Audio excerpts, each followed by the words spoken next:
Samajwadi party के राष्ट्रीय अध्यक्ष अखिलेश यादव से मुलाकात की। आपको बता दें कि तमिलनाडु के सामाजिक कार्यकर्ताओं ने समाजवादी पार्टी के राष्ट्रीय अध्यक्ष अखिलेश यादव से मुलाकात की है। इस दौरान कार्यकर्ताओं ने अखिलेश यादव को भगवान कृष्ण का चित्र भेंट करने के साथ अंग वस्त्र और लौंग का हार पहनाकर सम्मानित किया। साथ ही उन्होंने तमिलनाडु यात्रा के लिए निमंत्रण भी दिया है। तमिल प्रतिनिधियों ने कहा है कि वो अखिलेश यादव के समाजवादी सरकार में विशेषता शिक्षा और स्वास्थ्य के क्षेत्र में हुए कामों के बारे में जानकारी करने और उनसे व्यक्तिगत मिलने के लिए लखनऊ आए हैं। उन्होंने इस वर्ष सफाई में नेताजी की स्मृति में होने वाले समारोह में शामिल होने की इच्छा जाहिर की है। इसी खबर पर हमारे साथ जुड़ चुके हैं स्टेट हेड अनूप दुबे। अनूप जी, इस खबर पर आपको क्या जानकारी है? जिस तरह से तमिल नेताओं ने आज अखिलेश यादव से मुलाकात की है और उन्हें लौंग हार पहनाया है, तो इस पर आपको क्या जानकारी है? सोनम, देखिए, तमिलनाडु के कुछ नेता समाजवादी पार्टी कार्यालय पे आए हुए हैं। उसमें राजेंद्र चौधरी भी हैं। राजेंद्र चौधरी उनकी अगुवाई किए हैं। जी। अब देखिए, जितने भी नेता किसी से मिल रहे हैं और मिलने जा रहे हैं, उसमें दोनों में ये है कि ये एक 2024 का समीकरण और अमली जामा पहनाने का प्रयास किया जा रहा है। ये एक, अगर ये कहा जाए कि नहीं राजनीतिक नहीं है, तो निश्चित रूप से ये राजनीतिक है और इस पे अमली जामा इसी को पहनाने का प्रयास किया जा रहा है। सोनम जी, जिस तरह से मुलायम सिंह के स्मृति समारोह में शामिल होने की भी जो तमिल नेता है उन्होंने इच्छा जाहिर की है, तो क्या ये किसी राजनीतिक तथ्यों के तहत हो सकता है या फिर सिर्फ ऐसे ही की मुलाकात की जा रही है, ऐसे ही समारोह में शामिल होने की इच्छा जाहिर की गई है?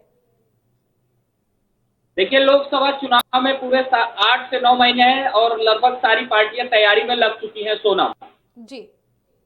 अब कोई ऐसे औपचारिक मुलाकात नहीं हो सकती है। इसका एक राजनीतिक दृष्टिकोण हो सकता है, राजनीतिक परिप्रेक्ष्य हो सकता है, राजनीतिक ही उस पे मुलाकात चाहे तमिलनाडु के लोग करें, चाहे अखिलेश जी जाके बंगाल में मुलाकात करते हैं या नीतीश आके यूपी में मुलाकात करते हैं।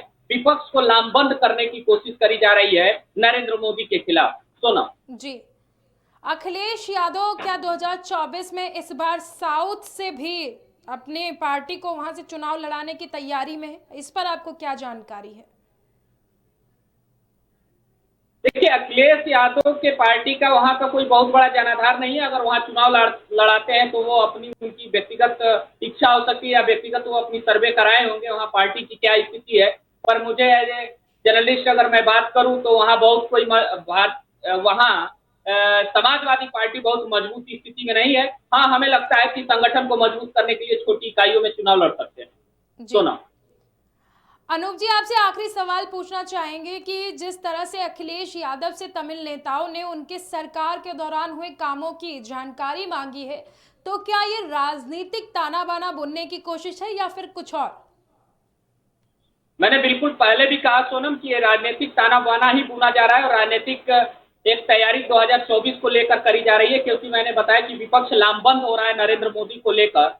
और देखिए, नरेंद्र मोदी से उनका, जैसे मैंने बताया ना, विपक्ष एक तरफ है, नरेंद्र मोदी अकेले। नरेंद्र मोदी भारतीय जनता पार्टी के प्रत्याशी हो सकते हैं 2024 जी। हालांकि इसकी भारतीय जनता पार्टी के लोग कह रहे हैं कि नरेंद्र मोदी की अगुवाई में ही हम चुनाव लड़ेंगे, इस पर कोई दो राय नहीं। मगर वहीं नीतीश ने यह शुरुआत करी थी, नीतीश ने यह पहल किया था विपक्ष को जोड़ने के लिए।